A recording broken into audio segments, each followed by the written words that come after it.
Okay, welcome back to Azure Terraformer.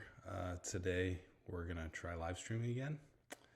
Um, Live streaming. I did live streaming. Was it last week or was it? I guess it might have been last week. But my history with live streaming is fraught with challenges. So I'm super paranoid about is audio coming through.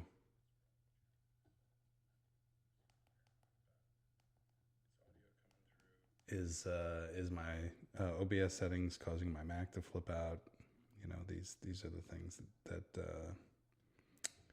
that are on my mind. Looks like we're okay. Looks like we're okay. I am just getting my iPad there. Okay, so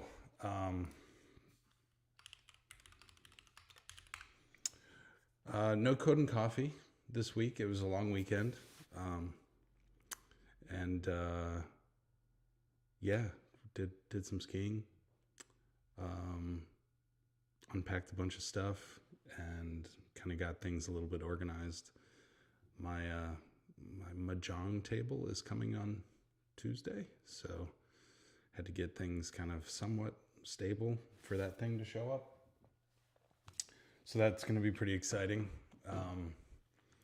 Having a self-shuffling mahjong table, which I just recently learned how to play mahjong, so it's it'll be a fun little activity. We'll see how it goes.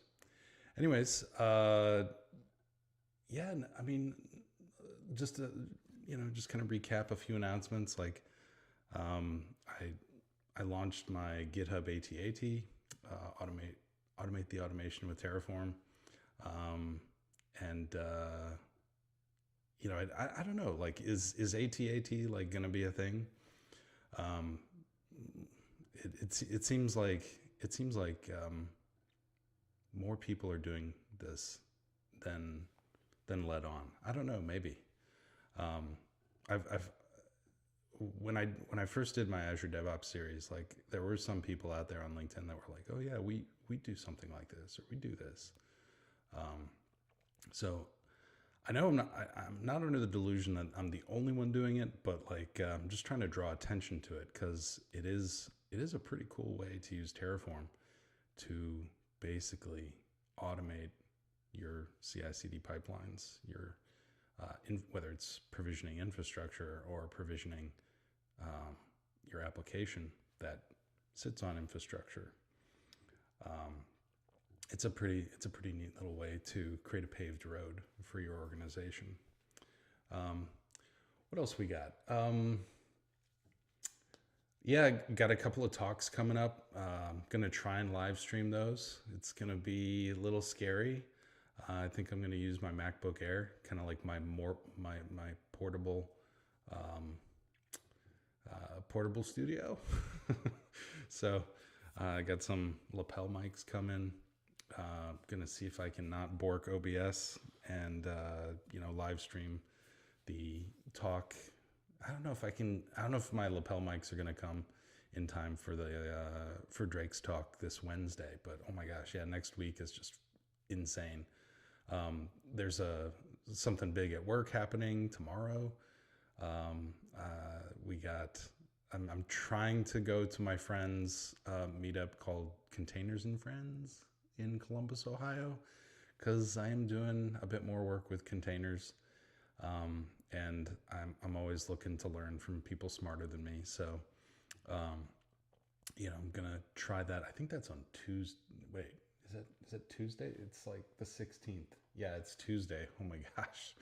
So I'm gonna try and make that. Then Wednesday we got the Azure CBus meetup where Drake's gonna give the inaugural address, so to speak, for the 2024 season.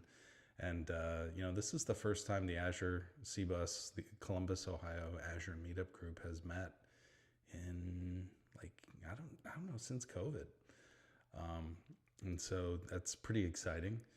And then, man, we have the HashiCorp user group on very quick follow on February 7th, where I'm going to talk about Azure Policy as Code. And then I got my Hashy talk on February 15th, when I'm actually going to be in Aruba. So it's not going to be live. Unfortunately, I have to record it. They wouldn't change the date for me because, why would they? But so I'm going to be on the beach in Aruba fielding questions while my presentation gets played for AKS and best practices and stuff like that. So so that'll be fun. New experience there. What else? Oh, I'm also speaking at the end of the month of February. I guess not the end of the month because it is a leap year. There will be a February 29th this year.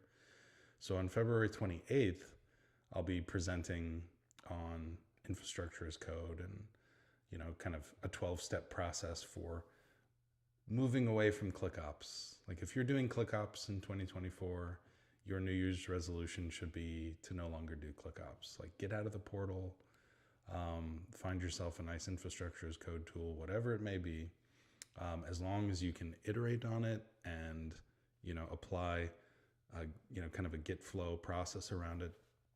And if you can achieve GitOps with it, even, not full stack GitOps, but like some semblance of GitOps, I think it's a huge win.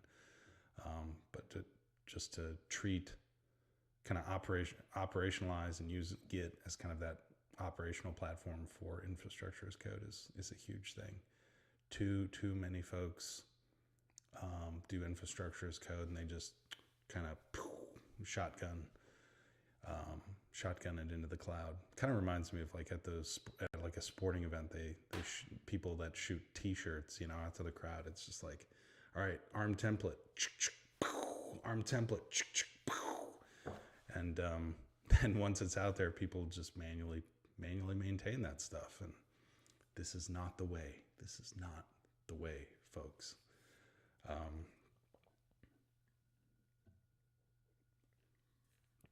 So anyways, what else? Oh gosh. Just trying to coordinate the first ever multi-cloud meetup in Columbus, Ohio with the AWS meetup. My friend Angelo runs that, and I think we might have something in progress. We have a speaker who, is a little bit shy, a little bit timid, kind of slowing, kind of slow on getting us, final yes, I'm going to do this. But you should see some announcements here pretty soon about that. Early March, I think we're going to do a joint hug, Azure, AWS meetup, everybody in cloud, in Columbus, Ohio, come together, which would be pretty sick. So hopefully we can get that put together. I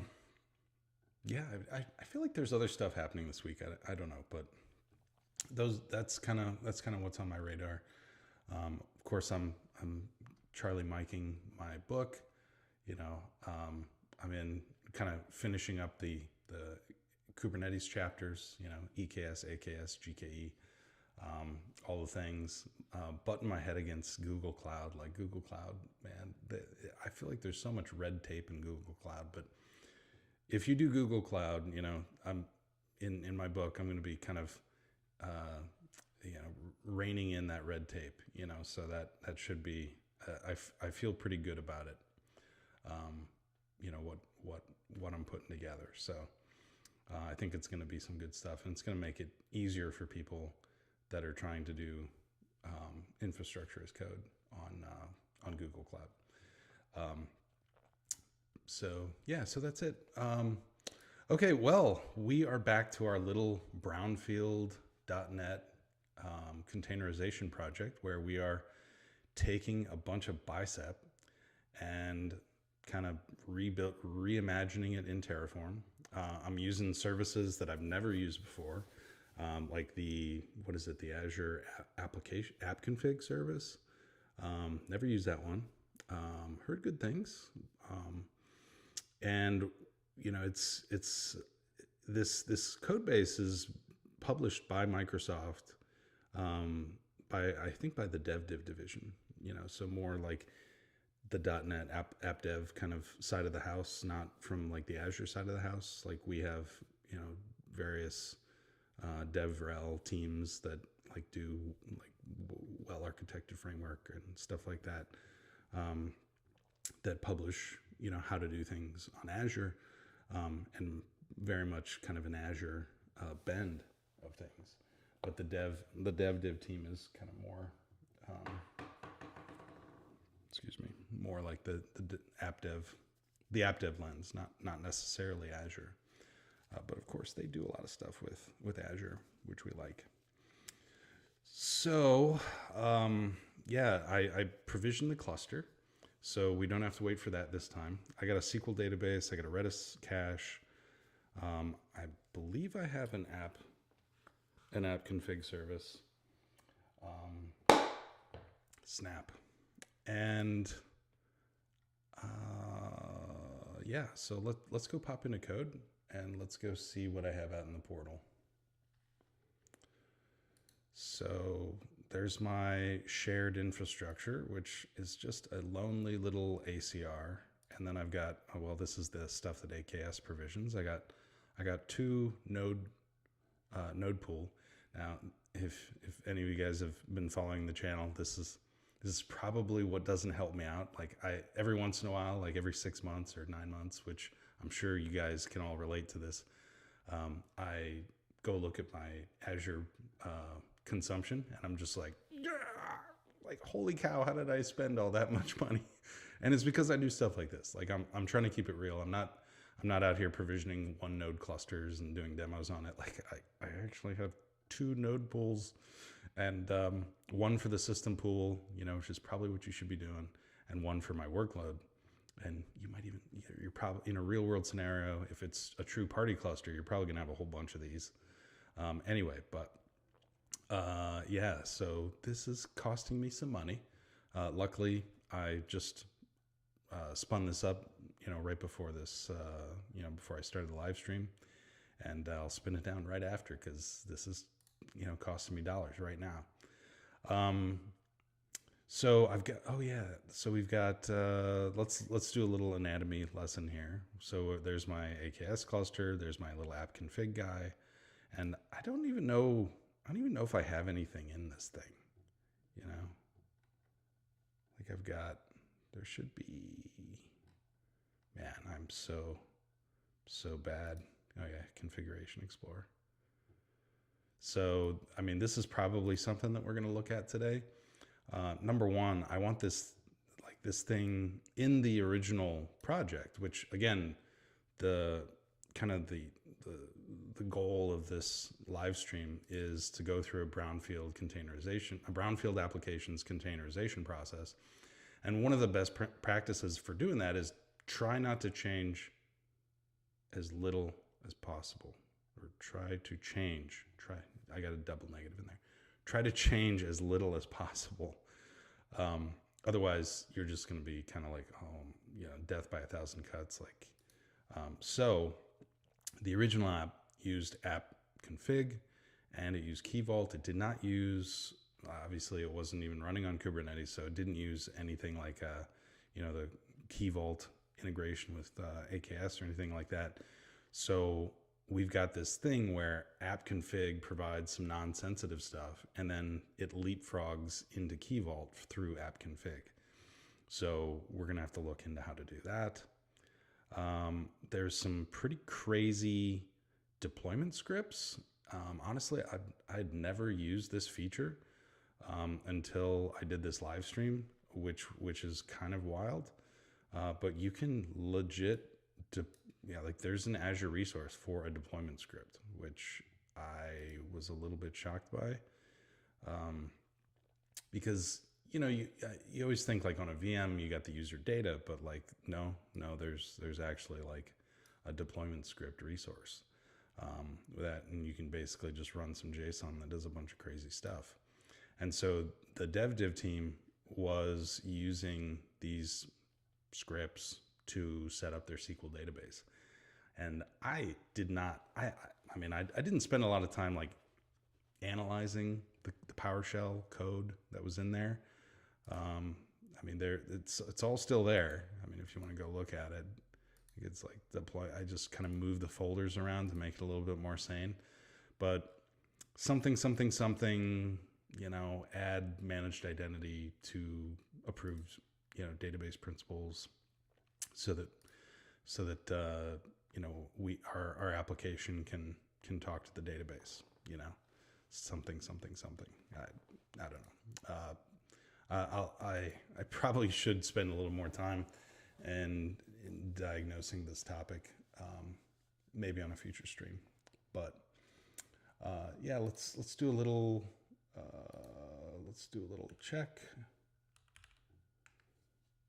in terms of how's everybody doing. We got anybody on with us? Not quite sure.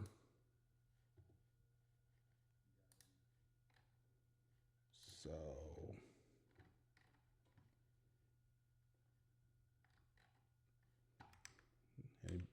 anybody out there? We pop into LinkedIn. If you are joining me, please pop into my Discord so that we can chat there. It'll really help me out because I'm multicasting across LinkedIn, across Twitter or X, YouTube, and Twitch, which, yeah, so if you guys are on any of those platforms, pop into Discord and say hello. Let me see. Yeah. Looks like we have like 9 folks on LinkedIn, maybe. Yeah. So hello. I'm so new to this. Like I have no flipping clue like who's on YouTube right now. I'm a little bit disappointed in my Restream subscription, which I pay, money for, that they don't have this nice command and control console for me to do. But yeah, pop into Discord. I shared the link on I shared the link on LinkedIn. So check me out on LinkedIn and grab it there and pop into Discord. If you have any questions, happy to hit that up. But we're just going to kind of get right into it. So I got my logging, I got my managed identity, and again, I'm using a very, very simple managed identity. I'm not trying to go super sophisticated here. I just have like a kubelet managed ID, and then I have a cluster ID. AKS uses this cluster ID to basically handle all the orchestration within this resource group over here. So all the VM scale sets, all the NICs, all the disks, all the Azure resources that the AKS service has to provision on our behalf, this managed identity is being used by AKS to, delegate that responsibility. And then this kubelet, again, this is super dumb. All of my pods running, on my cluster use this managed identity in order to access the things. So I believe this thing has access to Azure App Config. Maybe I haven't set that up yet, but that's probably where I need to start.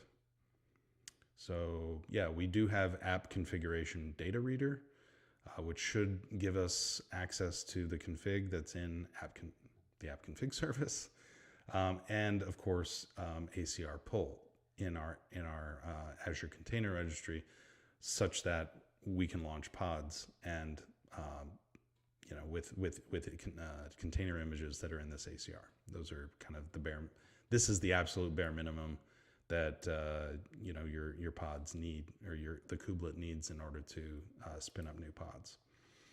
And then I've got a couple of little services that this application uses. I think, pretty sure. Yeah, it uses Redis for like session state, and then obviously SQL Database for backend storage. And then I'm not even sure what the storage account is being used for, but they're pretty useful in general. And then I got app config here. Okay. Not app config, app insights, log analytics, yes, and that sort of stuff. So Yeah, this environment's been provisioned. So let's go see what trouble we can get into. So this is my Kubernetes manifest, the YAML that I have. I'm referencing the ACR. This is the repo, and then this is the version of the pod. If I'm going to go deploy the, what is it, PowerShell? No, go away. If I'm going to deploy this, I need to make sure that this version, first of all, that this repo is in this ACR, and then this version is available in this repo. So let me go to my ACR. Oh, man. And let's go check out our repos.